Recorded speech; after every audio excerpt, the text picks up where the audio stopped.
Hello everyone, good morning. Welcome dear student in the 8th standard Hindi class.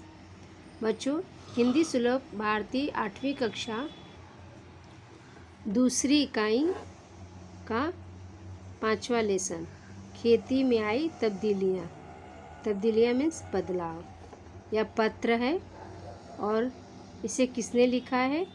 जब पंडित जवाहरलाल नेहरू जी ने लिखा है अपनी बेटी इंदिरा जी को। ओके बच्चों, आज का हमारा लेसन खेती में आई तब्दीलियाँ। तब्दीलियाँ मीन्स बदलाव। इसके लेखक है जवाहरलाल नेहरू। यह पत्र है और नेहरू जी ने अपनी बेटी इंदिरा गांधी को लिखा है पत्र। चलिए, और जो है खेती में आई तब्दीलियाँ, यह पत्र जो किसने लिखा है? जवाहरलाल नेहरू ने अपनी पुत्री इंदिरा जी को लिखा है। इस पत्र में बच्चों मानव के क्रमिक विकास के बारे में बताया गया है। अमीर गरीब के मापदंड एवं बचत प्रणाली को नेहरू जी ने बहुत ही सुंदर ढंग से समझाने का प्रयास किया है, समझाया है। बच्चों, नेहरू जी जो हैं स्वतंत्र भारत के प्रथम प्रधानमंत्री थे। ओके, प्रथम प्रधानमंत्री, फर्स्ट प्राइम मिनिस्टर कौन था? नेहरू जी थे। ओके, इस लेसन के माध्यम से नेहरू जी ने अपनी बेटी इंदिरा जी को बताया है पत्र के माध्यम से कि आदि मानव के रहन सहन के तरीकों का इसमें वर्णन किया है। ओके, मनुष्य ने खेती करना सीखा और धीरे धीरे सभ्यता का किस प्रकार से विकास हुआ। लेखक ने मानव समाज में सर्वत्र व्याप्त अमीर गरीब, सभी अमीर गरीबों के बीच की दूरी जो है और बचत प्रणाली पर प्रकाश डालने का प्रयास किया है। चलिए हम इस लेसन को अध्ययन करते हैं। पहले तो हम क्या करेंगे? इनका परिचय जान लेते हैं। परिचय, सी दिस, लुक हियर। इनका जन्म 1889 में इलाहाबाद उत्तर प्रदेश में हुआ था। इनका जन्म कहाँ हुआ था? उत्तर प्रदेश में। कहाँ? इलाहाबाद में। मृत्यु 27 मई 1964 में नई दिल्ली में हुआ था। परिचय, स्वतंत्र भारत के प्रथम प्रधानमंत्री पंडित जवाहरलाल नेहरू चिंतक, वक्ता, लेखक और विचारक थे। नेहरू जी क्या क्या थे? इनके अंदर क्या क्या गुण थे? देखिए, क्वालिटी थे। चिंतक भी थे, ये वक्ता भी थे, स्पष्ट वक्ता थे, बोलने वाले, बेधड़क बोलते थे। लेखक भी थे और एक विचारक भी थे। नेहरू जी ने आधुनिक भारत के निर्माण में महत्वपूर्ण भूमिका अदा की। नेहरू जी ने आधुनिक भारत को आधुनिक बनाने में इनका महत्वपूर्ण योगदान है। आपने विज्ञान और प्रौद्योगिकी के विकास को प्रोत्साहित किया है। इन्होंने विज्ञान और हाथ से बने हुए जो कलाएं हैं उनके ऊपर अधिक इन्होंने विकास में प्रोत्साहित करने का काम किया है कि वो किस प्रकार से आगे बढ़े। प्रमुख कृतियाँ, इनकी रचनाएं, कृतियाँ मीन्स इन्होंने जो रचनाएं लिखी हैं। एक आत्मकथा, दुनिया के इतिहास का स्थूल दर्शन, भारत की खोज। बच्चों, भारत की खोज जो है डिस्कवरी ऑफ इंडिया, इसमें हमारे प्राचीन भारत के सारे वर्णन है। इसमें क्या क्या हुआ था, कैसे भारत देश विकास किया, सारा इनका है, इन्होंने लिखा है। इसमें पूरा वर्णन किया है। पिता के पत्र पुत्री के नाम। पिता के पत्र पुत्री के नाम कौन? इंदिरा जी को इन्होंने पत्र लिखा है। पिता कौन? नेहरू जी। हाँ, इंदिरा गांधी के पिता कौन है? नेहरू जी हैं। ओके, गद्य संबंधी प्रस्तुत पत्र पंडित जवाहरलाल नेहरू ने अपनी पुत्री इंदिरा को लिखा। इस पत्र में आदिम अवस्था से आगे बढ़कर खेती के माध्यम से हुई मानवीय सभ्यता के क्रमिक विकास को बताया गया है।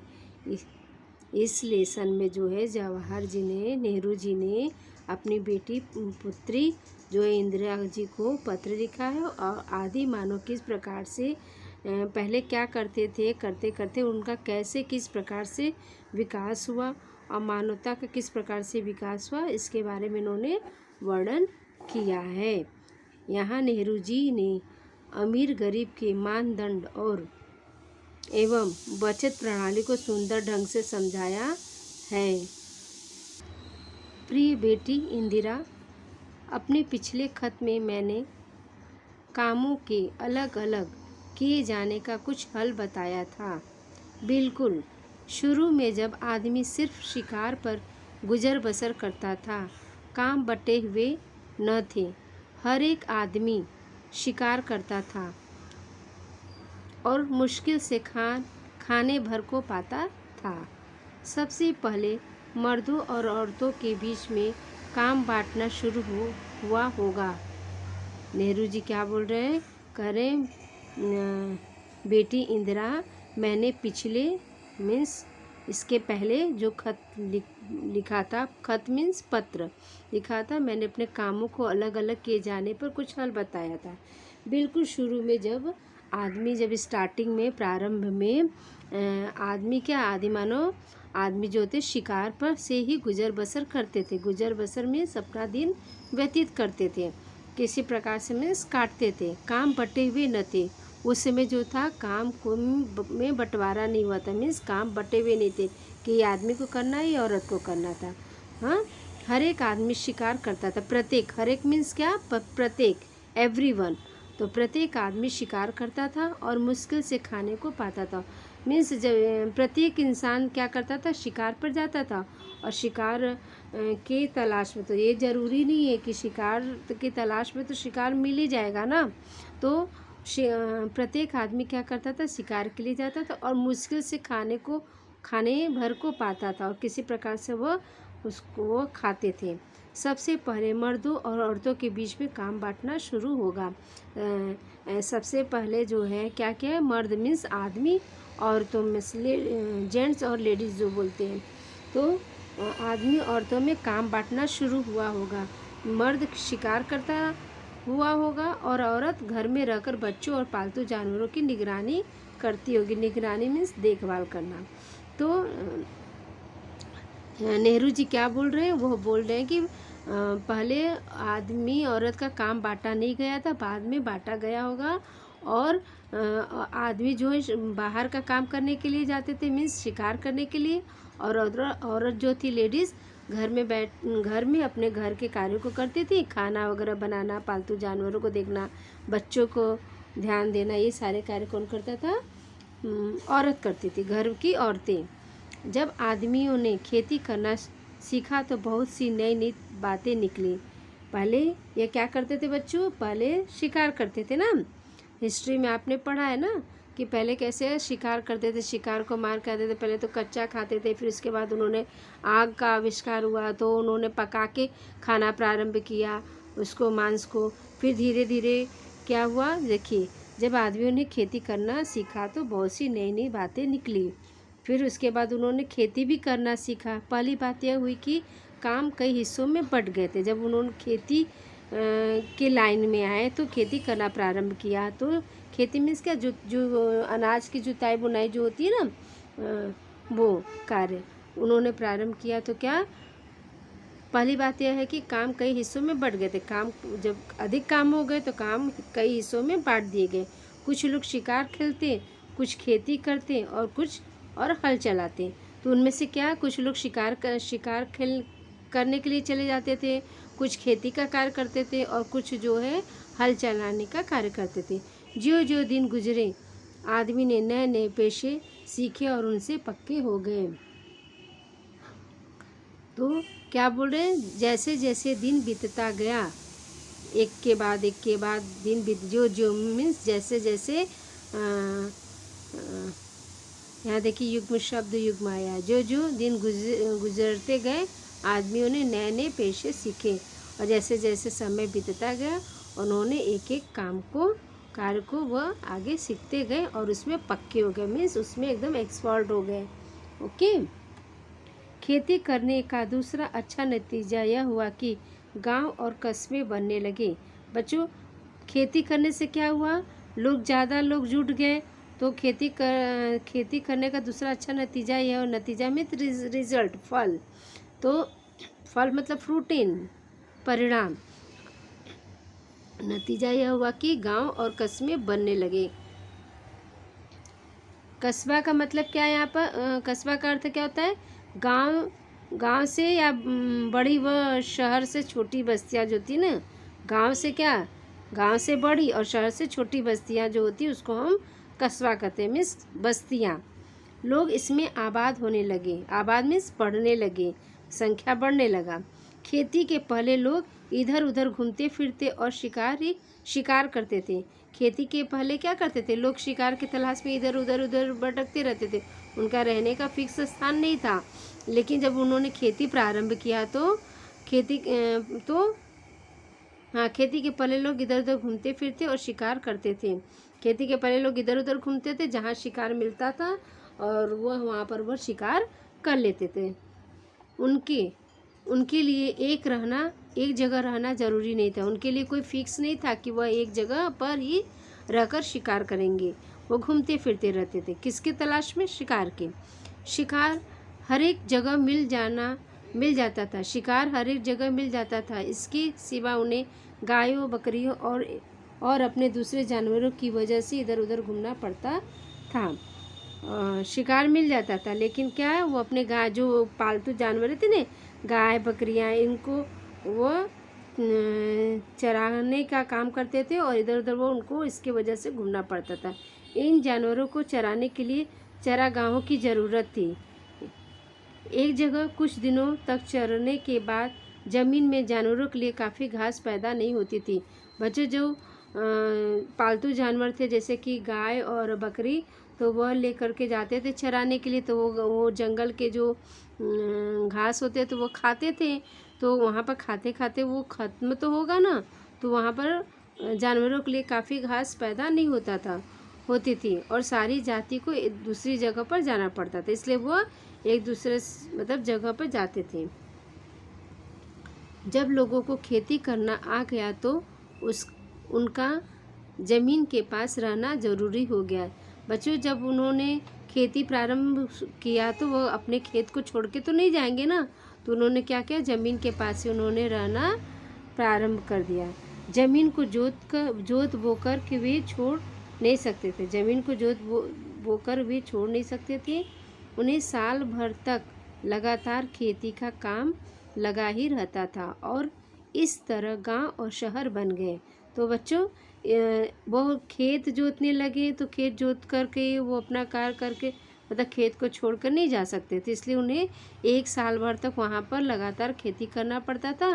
और वह इस तरह से क्या हुआ, वहाँ पर रहने लगे, बस गए, और वो गांव और शहर में, जो गांव में थे खेती करते तो वो गांव में बस गए, जो बाहर रहकर शिकार करते तो वो शहर में बस गए। ओके, और इस प्रकार से शहर और गांव बन गया। जो लोग गांव के साइड रहते थे वो गांव में रह गए, और जो शहर के साइड रहते थे वो शहर में, तो शहर और गांव बन गया। दूसरी बड़ी बात जो खेती में पैदा हुई वह यह थी कि आदमी की ज़िंदगी ज़्यादा आराम से कटने लगी। खेती से ज़मीन में अनाज पैदा करना सारे दिन शिकार खेलने से कहीं ज़्यादा आसान था। बच्चों, पहले तो वो क्या करते थे, शिकार करते थे ना, तो शिकार के तलाश में उनको इधर उधर भटकना पड़ता था, घूमना पड़ता था, और ये कोई फिक्स नहीं था कि शिकार मिल ही जाएगा। लेकिन इनको क्या लगा, इनको इसके बदले मतलब इससे अच्छा इनको क्या लगा कि खेती करना। तो दूसरी बड़ी बात ही खेती से पैदा हुई यह थी कि आदमी को ज़िंदगी ज़्यादा आराम से कटने लगी। खेती में ज़मीन में अनाज पैदा करना, खेती करते थे और जब अनाज पैदा करते थे तो उनको आराम से वो अपना जीवन व्यतीत करते। यह कार्य क्या था, यह कार्य उनको इजी लग रहा था शिकार करने की अपेक्षा। इसके सिवा ज़मीन में अनाज भी इतना पैदा होता था जितना वे एकदम खा नहीं सकते थे।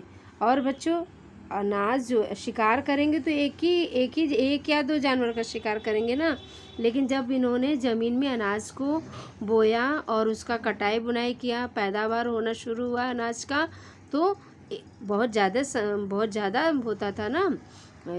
उसमें अगर खेती करेंगे तो ज़्यादा अनाज होगा, तो एक साथ तो सारे नहीं ना खा सकते।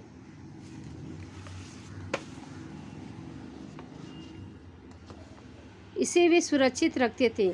और एक और मज़े की बात सुनो, नेहरू जी कहते थे कि वो कहते हैं कि इन्होंने क्या किया, इन्होंने अनाज को सुरक्षित रखा, बेटी इंदिरा। और एक मज़े की बात सुनो, जब आदमी निपट शिकारी था तो वह कुछ जमा न कर सकता था, या कर भी सकता था तो बहुत कम, किसी तरह पेट भर लेता था। उसके पास बैंक न थे जहां वह अपने रुपए व दूसरी चीज़ें रख सकता था। उसे तो अपना पेट भरने के लिए रोज़ शिकार करना पड़ता था। नेहरू जी कहते हैं कि बेटी इंदिरा पहले शिकार करते थे तो क्या वो कुछ जमा भी नहीं कर पाते थे, किसी तरह उनकी गुजर बसर हो जाती थी, किसी तरह मीन्स उनका पेट भरता भी था और नहीं भी, लेकिन और उनको वो बचत भी नहीं कर पाते थे, और ना ही उनको कोई बैंक थे, उनके पास ना ही कोई बैंक थे जहाँ वो अपने रुपए को एक दूसरी जगह पर रख सकते थे। उसे अपना पेट भरने के लिए रोज़ शिकार, और उन्हें प्रतिदिन अपना पेट भरने के लिए शिकार करना पड़ता था। खेती में क्या बच्चे, खेती में तो फसल आएगा, कटाई बुनाई कर देंगे तो आराम से कुछ महीनों आराम से वो खाते हैं, फिर टाइम आता है सीजन तो फिर खेती करते हैं। ओके, अनाज का उसमें बोने का काम करेंगे। खेती से उसे एक फसल में ज़रूरत से ज़्यादा मिल जाता था, अतिरिक्त खाने को वह जमा कर देते थे। इस तरह लोगों ने अतिरिक्त अनाज जमा करना शुरू किया। वो खेती में क्या ज़रूरत से ज़्यादा उनको अनाज मिल जाते थे, वो खाते थे और जमा भी कर लेते थे। इस तरह लोग क्या अधिक से अधिक अनाज को जमा करना शुरू कर दिया था, प्रारंभ कर दिया। लोगों के पास जो है अधिक अनाज होने शुरू हो गए थे। वह उससे कुछ ज़्यादा मेहनत करते थे जितना सिर्फ पेट भरने के लिए ज़रूरत था। लोगों के पास अतिरिक्त अनाज इसलिए हो जाता था कि वह उससे कुछ ज़्यादा मेहनत करते थे जितना सिर्फ पेट भरने के लिए ज़रूरी था। तुम्हें मालूम है कि आजकल बैंक खुले हुए हैं। लोग अधिक मेहनत करते थे, जितना ज़रूरत था उससे भी अधिक वह मेहनत करते थे, मीन्स पेट भरने के से अधिक। और तुम्हें मालूम है ना कि आजकल बैंक खुले हुए हैं जहाँ लोग रुपए जमा करते हैं और चेक लिखकर निकाल लेते हैं। रुपए, बचे हुए रुपए जो है बचे हुए बचत वाले रुपए बैंक में जमा करते थे, और जब उनको ज़रूरत होता तो वो चेक के थ्रू चेक पर अपना अमाउंट लिखते थे, साइन करते थे और वो निकाल लेते थे।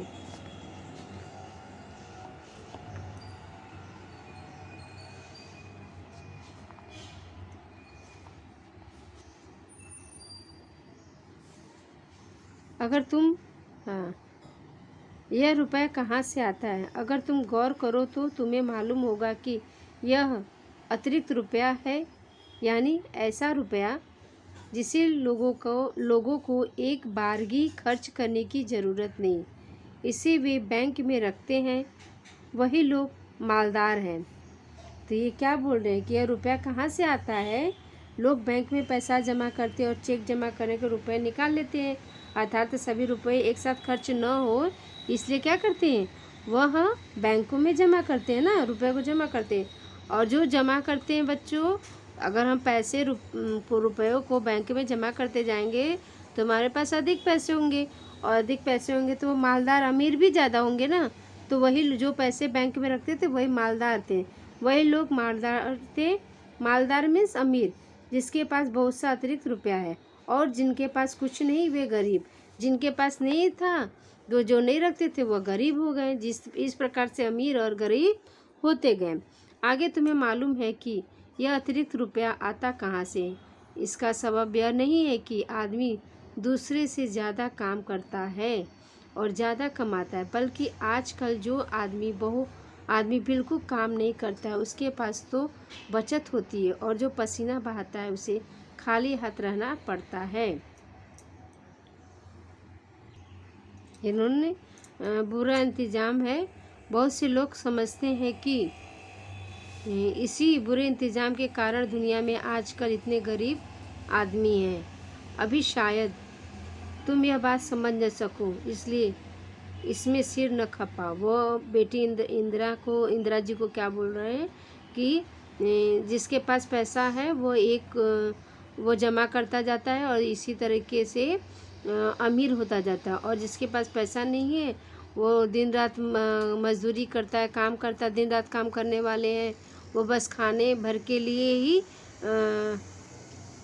कमाते हैं, और एक उनका पैसा ख़त्म हो जाता है, समाप्त हो जाता है। तो ये क्या बोल रहे हैं कि यह इंतज़ाम बहुत बुरा है। आजकल इतने गरीब आदमी हैं। अभी शायद तुम इतनी छोटी हो, अभी तुम्हें ये सारी बातें समझ में नहीं आएंगी, तो तुम इस पर सिर मत खपाओ। मीन्स इसमें तुम टेंशन मत लो। थोड़े दिनों में तुम इसे समझने लगोगी। तुम अभी सिर मत खपाओ, मतलब क्या, अभी तुम टेंशन मत लो, और यह बाद में तुम्हें सारी बातें जो है समझ में आने लगेंगी। इस वक्त तो तुम्हें इतना ही जानना पर्याप्त है। ज़रूरी, पर्याप्त मीन्स ज़रूरी। इस समय तो तुम्हें इतना ही जानना ज़रूरी है कि खेती से आदमी को उससे ज़्यादा खाना मिलने लगा। इस समय तो तुम्हें बस इतना ही जानना ज़रूरी है कि खेती, शिकार करने के बाद मनुष्यों ने शिकार के बाद जब खेती का अपनाया, खेती का कार्य करना प्रारंभ किया, तो उसे खाना ज़्यादा मिलने लगा, जितना वो खा नहीं सकता था।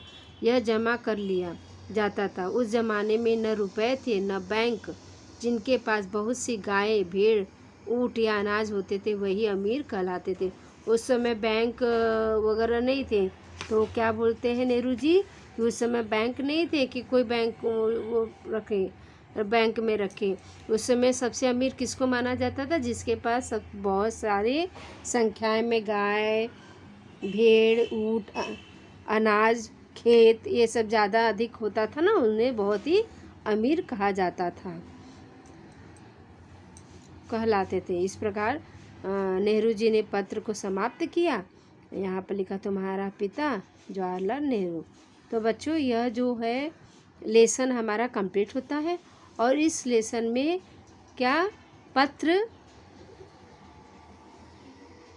लिखना बताया गया है। ओके, किसने पत्र लिखा? जवाहरलाल नेहरू जी ने, पंडित जवाहरलाल नेहरू जी ने अपनी बेटी इंदिरा को जो है पत्र लिखा था। यह हमारा लेसन कंप्लीट होता है। Thank you.